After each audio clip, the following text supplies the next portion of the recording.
Hello everybody, welcome back to the Yisachar Naftali Schneiderman Faith and Trust Hour. I know it's been a long time and I wanted to get back into it. We're going to do a little bit of a format change. Please comment below on whether you like this format. It's going to be a lot shorter, maybe 5 or 10 minutes. And but if you also want the 45-minute long ones, let me know. Maybe we'll do more of those as well. So I want to get right into it. We're going to be learning practical guide to bitachon, to trust in God, because that's what we really need right now in the world. And so the next five videos, this one and 4 more, we're going to talk about 5 ways to increase our trust in God. And now, remember, I said it in previous videos that there's a difference between emunah and bitachon. There's a big difference between like the concept, the conceptualizing faith in God. Like a lot of people, like, okay, yeah, I get it, there's a God. But bitachon is like when it's living and breathing, and it's actually, you know, affects your anxiety levels, and it lowers your blood pressure, and it does all those things that really, you know, help you. And especially now in today's climate in the world with what's going on with COVID and everything, and a lot of people are having super high anxiety. So now more than ever, we need the light of Mashiach, which is the light of emunah and bitachon, faith and trust in God, that really holds us together in the rocky times. So the very first step, or for us to start achieving a practical trust in God, is that you have to believe that there are no chance occurrences in the universe at all.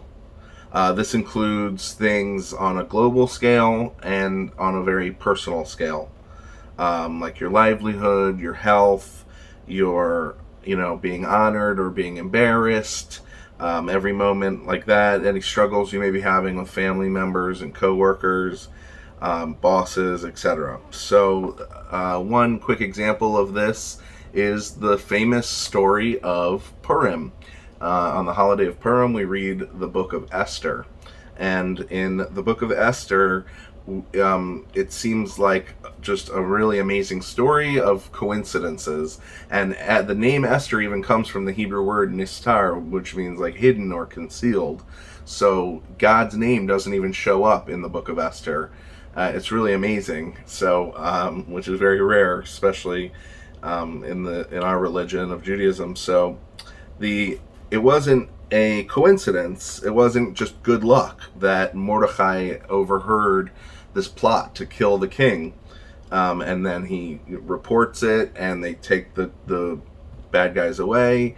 And it's written down in the book of remembrances for the king that Mordechai saved his life, and that comes back to really change the whole story. And it wasn't a coincidence that Esther didn't happen to be close enough to the king to actually tell him that she was a Jew, and that this whole evil decree to kill all the Jews that had been pushed forward by Haman, that was all perfect placement. God knew exactly what he was doing, you know, but from the outside it just seems like a really cool story or whatever. But we see here that this is going to be our intention for the week or the next day or whenever you're listening to this.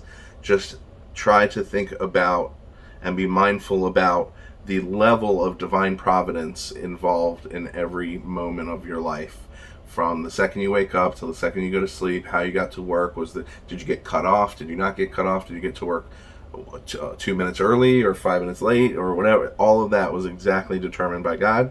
He's very intimately involved in the minutia of your life, and especially the big things in your life. So enjoy this video, and I hope you have an amazing day filled with the sincerity, the calmness that comes with true emunah and bitachon. Take care, everybody.